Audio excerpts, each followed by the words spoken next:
It has been established that Maxine's decision to remain at the scene of the accident was in line with the ethical principles of deontology and consequentialism. This decision can be supported by legislation and QAS standard operating procedures. However, the accident itself is the primary issue. Therefore, some recommendations have been established aimed at mitigating similar future events. It is recommended that an ambulance officer must attend driver refresher courses after taking a leave of absence for 3 or more months, or if the ambulance officer has been involved in a motor vehicle accident while on duty.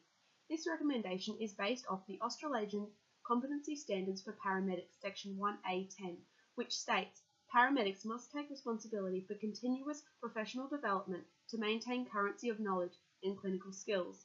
In this case, knowledge and competency relate to the ability to drive safe in emergency situations.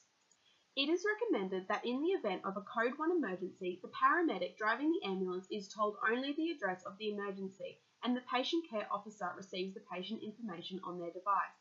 The purpose of this is to ensure the driver is not distracted by case details. Literature shows that cognitive distractions negatively affect visual detection of changing traffic conditions. Therefore, this recommendation will encourage increased focus on the traffic conditions and thus minimise the risk of accidents. It is recommended that when driving Code 1, paramedics are to use lights and sirens and drive at road speed in urban areas. Studies have shown that most emergency vehicle collisions and fatalities occur whilst driving Code 1 through intersections and traffic signals.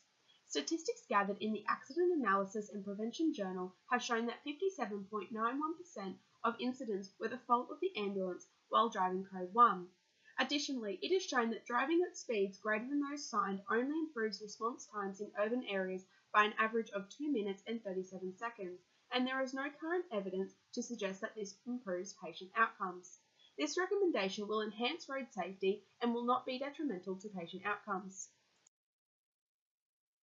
Maxine's negligent behaviour resulted in the road accident. However, her decision to remain at the scene and treat those involved in the incident have been identified as the correct decision, both ethically and legally.